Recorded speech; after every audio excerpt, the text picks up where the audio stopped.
Rame amat. Ada yang ketangkep atau apa nih?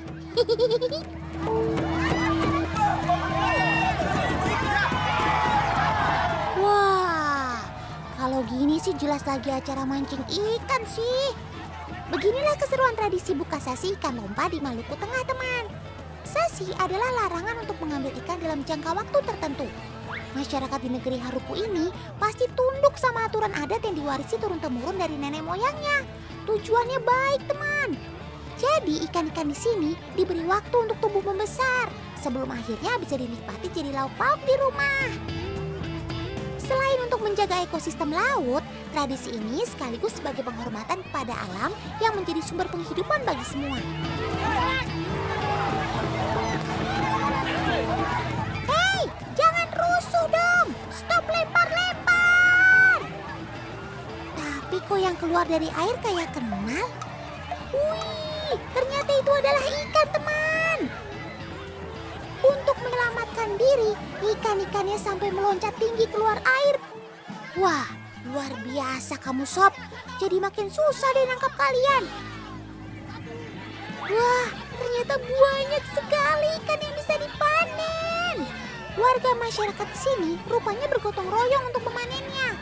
Hasilnya nanti jangan lupa dibagi yang adil ya, Paman. Ngomong-ngomong soal jagonya melompat, Oten jadi ingat si silver atlet loncat yang satu ini.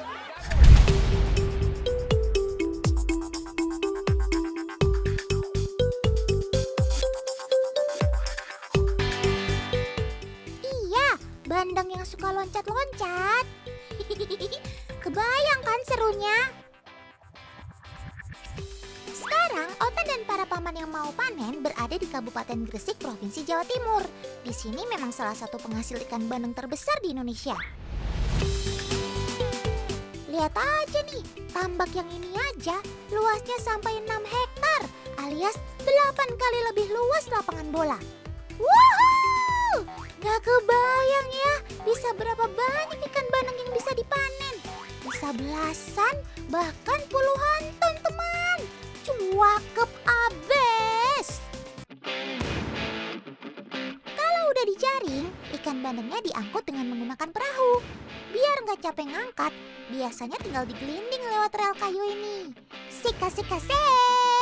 Sistematis banget cara kerjanya. Nggak pakai ribet, nggak pakai rempong. Jangan lupa kasih es batu juga ya, biar nggak cepat busuk ikannya.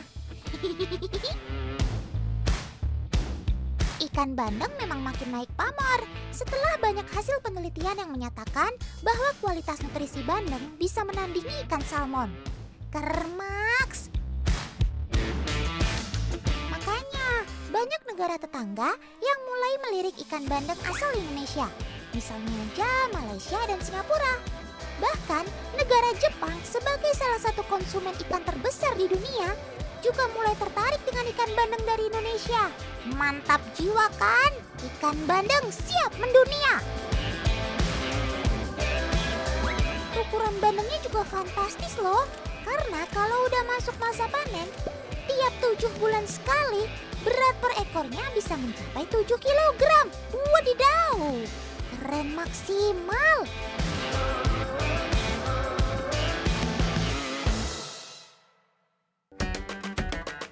Setiap panen bandeng di beberapa daerah Indonesia pasti istimewa.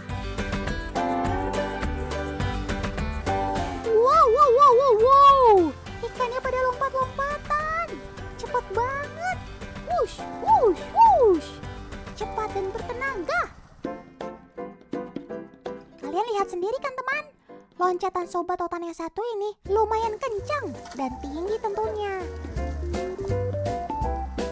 Makanya pakai helm biar aman. Tapi kenapa ikan bandengnya sampai loncat heboh begitu ya? Teman di rumah ada yang tahu? Yap, nilai 100 buat kalian yang menjawab stres alias tegang. Loncatan bandeng yang sedang stres bisa lebih dari 1 meter loh, atau 4 kali panjang tubuhnya. Wah.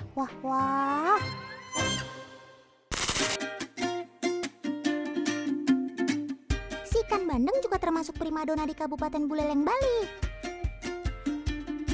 Di sana, ikan bandeng banyak dibudidayakan. agak berbeda cara budidayanya. Bukan ditambak lumpur cara peliharanya.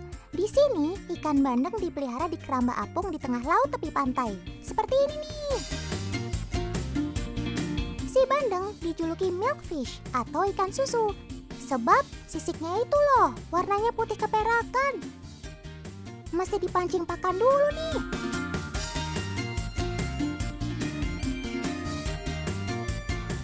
Nah, bener kan?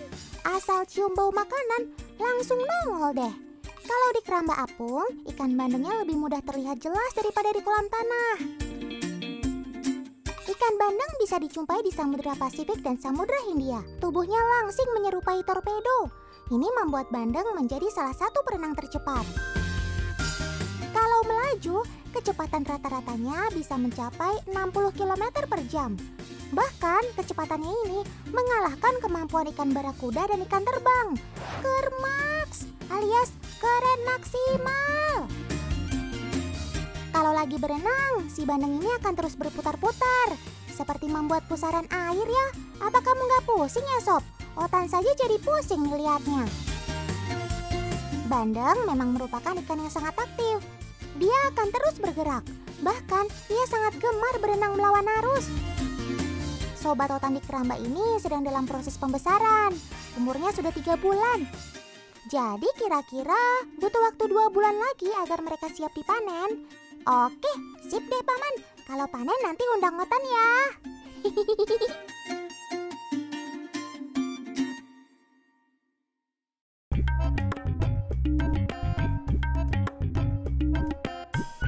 Oh iya teman, bandeng termasuk ikan berumur panjang loh. Umurnya bisa mencapai usia 17 tahun. Satu lagi nih keistimewaannya. Ikan bandeng termasuk jenis ikan air laut, namun dapat hidup juga di air tawar dan air payau. Ada yang tahu kenapa? Ini karena bandeng memiliki kemampuan adaptasi terhadap perubahan kadar garam dalam air yang disebut euryhalin. Ginjal bandeng punya peran penting untuk menyeimbangkan kadar garam di dalam tubuh dan lingkungan sekitarnya, sehingga ia bisa menyimpan garam atau membuang kelebihan garam dalam tubuhnya.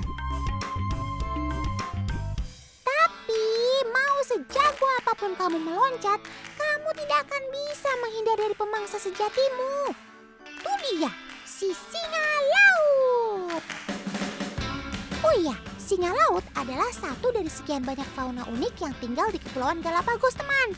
Di Galapagos ini, singa laut biasa dipanggil Lobos marinos. Lobos artinya singa, sedangkan marinos artinya laut.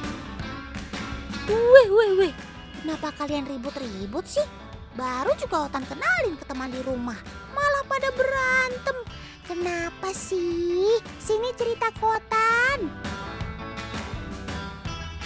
Walah, rupanya di dermaga paman nelayan biasa berbagi ikan ke singa laut di sini, teman. Pantes aja pada rebutan. Ikan yang dibagi gede gitu, pasti lezat kan? Apalagi gratis. Ya sudah, kalian sabar saja antri menunggu. Paman pasti ngasih ikannya adil kok. Rupanya kebiasaan di sini menjadi daya tarik bagi wisatawan yang mau berinteraksi langsung dengan satwa liar asli, seperti singa laut ini, teman.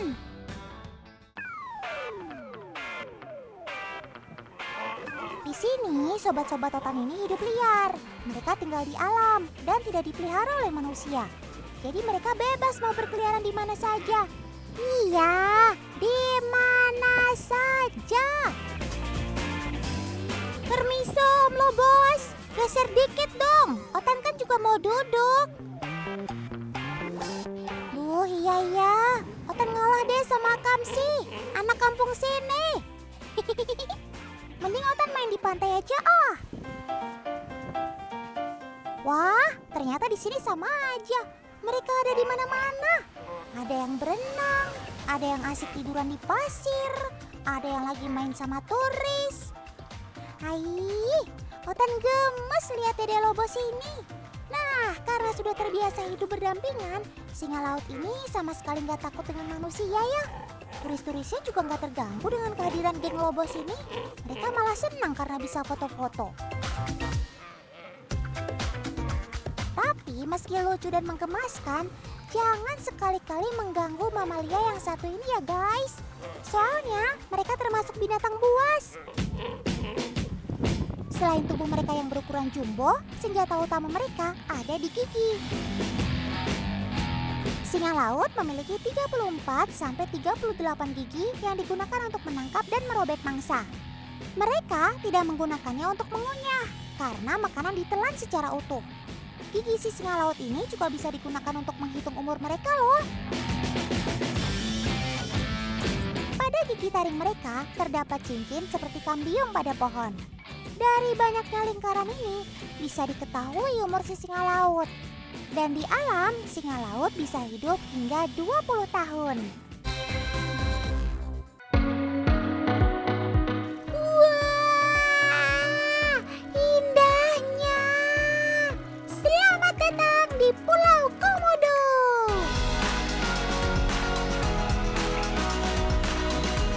Healing apa healing? Diem-diem baik. Otan kalau lihat pulau indah kayak gini, bawaannya pengen berenang aja teman. Otan lupa kalau nggak bisa berenang. Beruntung banget sobat Otan yang tinggal di sini ya. Kebayang kan, tiap hari mereka bisa santai di pantai. Yap, siapa lagi kalau bukan kadal raksasa purba, Komodo.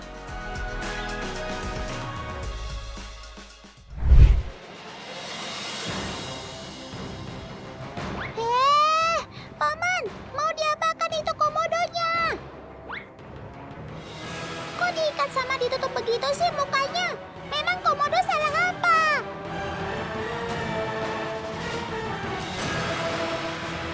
Mulutnya diperban lagi, ekornya juga ditaliin.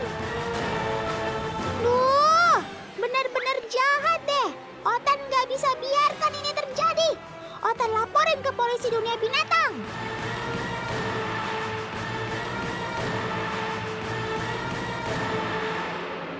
Walah, ternyata mau diukur panjangnya toh sama paman-paman dari Taman Nasional. Bilang dong paman. Komodo terpaksa perlu diikat supaya tidak meronta-ronta ya teman. Kalau nggak diikat, kebayang dong jadinya seperti apa?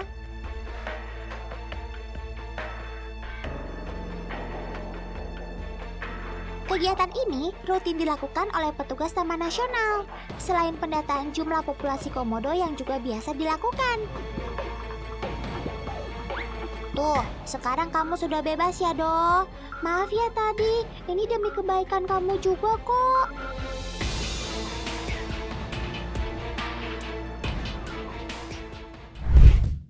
Teman di rumah, Otan punya pertanyaan nih. Orang tua mana yang tega menyakiti anaknya? Ya Otan juga tahu, semua orang tua juga gak mau nyakitin anaknya. Tapi tidak dengan komodo.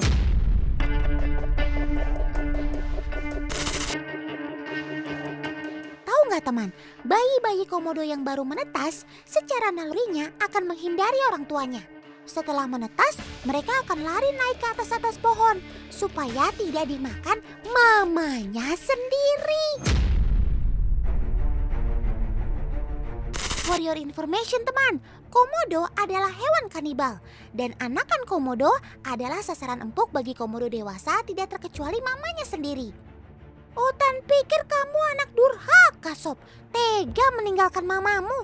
Tapi ternyata itu demi keselamatan hidupmu ya sob.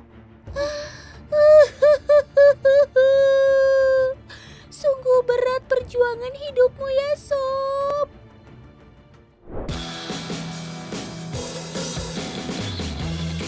Kita lihat paman-paman Taman Nasional memindahkan anakan komodo yuk. Paman-paman di sini punya cara unik untuk menangkap anak komodo. Tuh lihat kan paralon yang ngegantung di pohon? Paralon ini merupakan perangkap. Ada potongan daging di dalamnya untuk umpan anakan komodo. Ayo paman, segera keluarkan anakan komodonya. Kata paman, usia komodo ini belum genap 1 bulan nih teman. Kalau ukurannya kecil begini nggak beda sama toke ya. Ayo paman, kita pindahkan anakan komodo ini ke tempat yang lebih aman. Pohon tinggi menjadi tempat yang aman karena komodo dewasa tidak bisa memanjat. Kekanak-kanakan dan remaja sangat krusial bagi komodo. Karena bila berhasil melewati 9 tahun pertama hidupnya, reptil ini bisa tumbuh dewasa dan hidup hingga usia 40 tahun.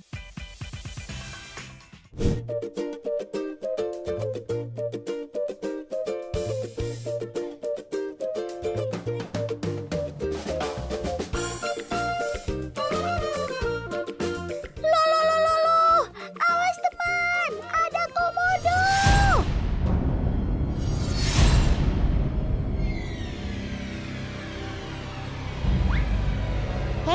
Nggak apa-apa ya? Anak-anaknya tetap main kayak nggak ada apa-apa. Komodonya juga jalan santai-santai saja.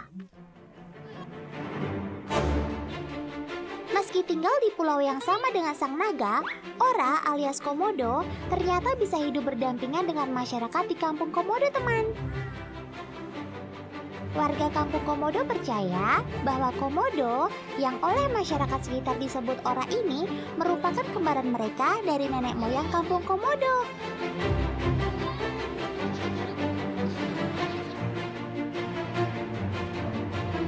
Susah diterima akal sehat sih, tapi kepercayaan ini membuat warga kampung komodo ikut menjaga keberadaan Ora alias komodo untuk terus bertahan hingga sekarang.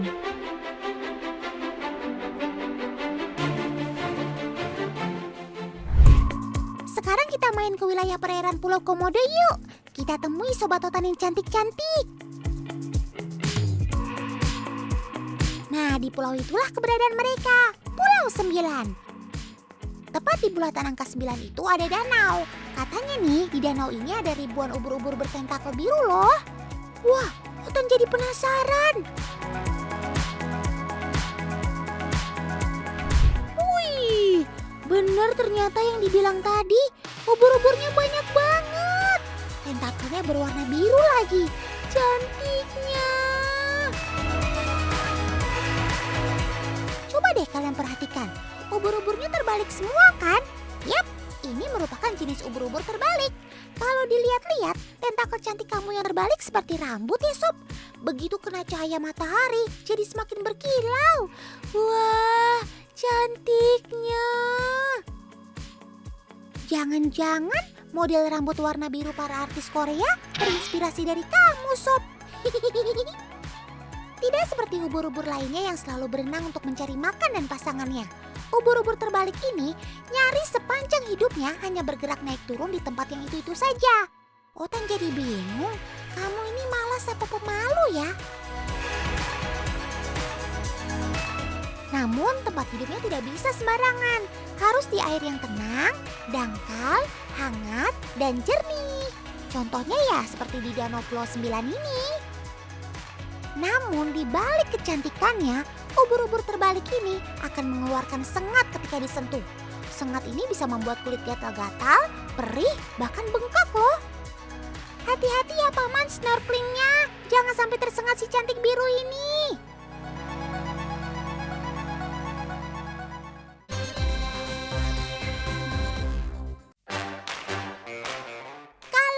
Mukbang di dunia perbinatangan, Otan bakal jagoin sobat Otan yang satu ini, burung pelikan. Jangan ragukan kemampuan makannya teman. Biarpun enggak punya gigi, burung pelikan ini mampu menelan makanannya bulat-bulat tanpa dikunyah lagi. Kalau Otan sih udah keselak deh. Kantong fleksibel yang terdapat pada paruh sobat Otan ini mampu memuat 13 liter air. Ya salam, itu mulut apa ember sob?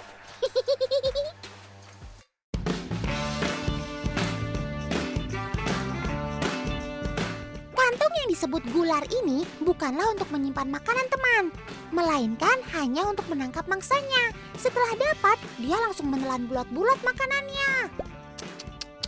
Semakin yakin Otan sob, pasti kamu bisa menang lomba mukbang. Waduh, ada geng pelikan kelaparan. Kalau udah urusan perut, semua jadi sulit diajak kompromi. Seperti ini teman, keramaian di pasar ikan Puerto Ayora setiap sore. Pelikan-pelikan berebut ikan pemberian paman nelayan. Otan jadi ingat ada juga rombongan pelikan di Gold Coast Australia yang rajin mengantri ikan. Tapi yang ini lebih banyak. Mereka sudah hafal jadwal pemberian makan, yaitu tepat jam 1:30 siang. Geleng-geleng, angguk-angguk. Emang enak dikerjain. Saking kompaknya, gerakan kepala mereka serentak mengincar makanan. Paruhnya cukup sensitif untuk mengetahui lokasi ikan, semacam radar gitu deh. Paruhnya ini dapat menampung air hingga 13 liter. Terkadang pelikan menengadahkan paruhnya untuk minum air hujan yang jatuh ke bumi. Lihat aksi mereka saat menangkap ikan di laut. Mereka terjun bebas ke laut. Dan dengan paruhnya yang super lebar ini, mereka mudah mengambil ikan sarden yang berenang. Air yang terbawa masuk, kemudian akan keluar melalui celah kantong tenggorokannya yang seperti jaring ini. Ayo, ayo, ambil ikannya yang banyak, hai pelikan. Ngomong-ngomong soal mukbang, rupanya ada sobat Otan yang mau ikut unjuk gigi nih. Tuh, makanannya sampai segerobak gitu. Wow, hari ini menunya ada semangka, pisang, kelapa, dan ada durian segala. Itu mah semua kesukaan Otan. Duh, jadi baper nih. Lapar maksudnya. Loh, kok buahnya malah dibuang-buang, Paman? Lagian dosa tahu buang-buang makanan.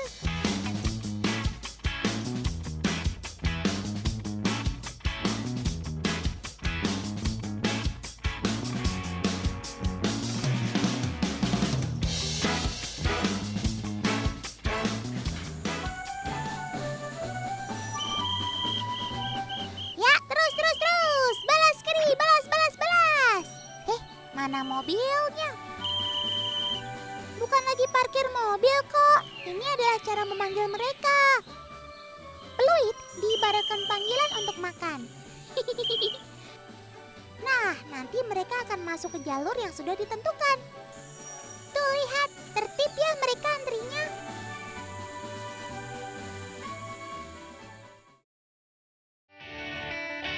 Teng. Waktunya makan siang, Sob. Yang ini namanya Lady. Ayo, Sob, coba endus-endus dulu. Ya. Maju lagi sini. Andalkan indera penciumanmu yang tajam itu. Yah, ada durian kok dilewatin aja sih. Kamu gak doyan ya? Teman, jadi ini tujuan menyebar makanan tadi, agar insting saat mencari makan di alam terus terlatih. Dan sesama beruang gak berkelahi.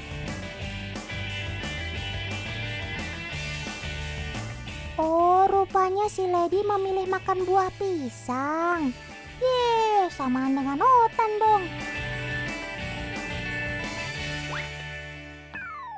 Nah, itu ada si Dawai. Usianya sudah 13 tahun. Sepertinya dia yang beruntung mendapatkan durian ini.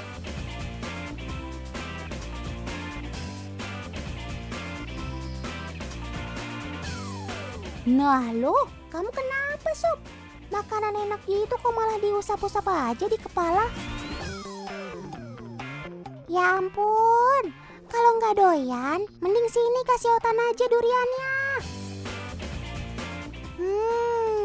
Rupanya ia terbuai oleh aroma wangi dari durian ini. Jadinya dioleskan ke kepalanya deh. Ada-ada saja ya.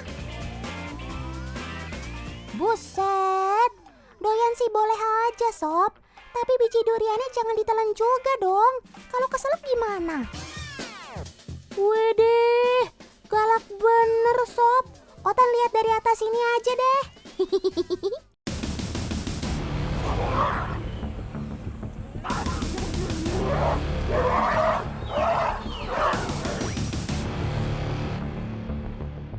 Rupanya si Bento juga doyan makan durian nih.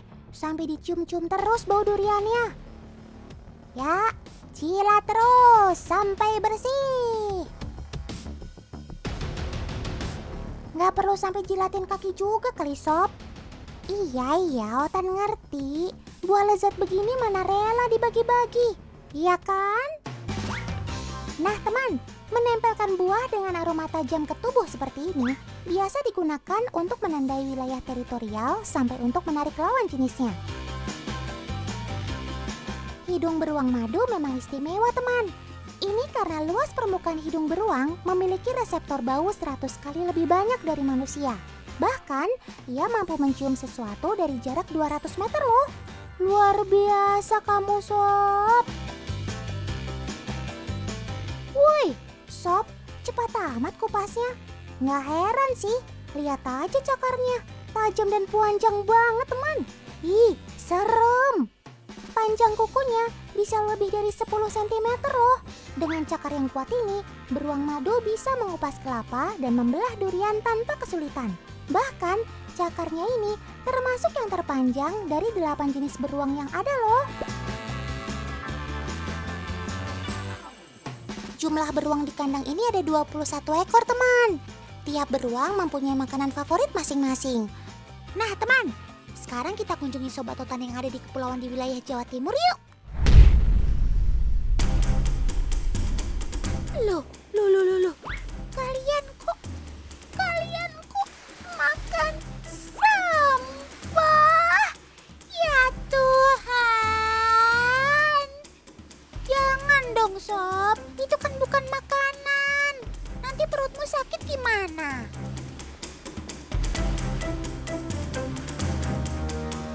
Pulau ini memang cukup padat teman. Selain itu, tak banyak area hijau yang tumbuh banyak rumput dan daun-daun untuk makanan mereka. Keadaan ini mirip yang pernah otan temukan juga di Pulau Buangin. Kambing dan ternak lainnya terpaksa makan sampah karena rumput dan daun-daunan sulit sekali didapat. Ya ampun. Mereka terpaksa beradaptasi dengan keadaan. Terlebih jika di waktu musim kemarau seperti ini. Malang benar sih nasib kalian, Sob. Sebenarnya perilaku seperti ini bisa berbahaya bagi kesehatan loh. Terlebih jika kambing atau domba salah memakan sampah yang mengandung bahan kimia. Domba yang memakan sampah tentu akan mendapatkan dampak yang tak baik bagi tubuhnya. Bahkan tak hanya itu, kambing yang biasa memakan sampah bisa berakibat buruk jika dikonsumsi manusia. Bayangkan jika sampah-sampah tersebut mengandung bakteri berbahaya dan dimakan oleh hewan ternak. Kalau nantinya dikonsumsi oleh manusia, bukan tak mungkin bisa menyebabkan penyakit seperti tipes dan gangguan pencernaan. Teman-teman harus hati-hati dan peduli soal masalah ini ya. Otan udah gak sanggup buat lanjutin ceritanya. Sedih deh pokoknya.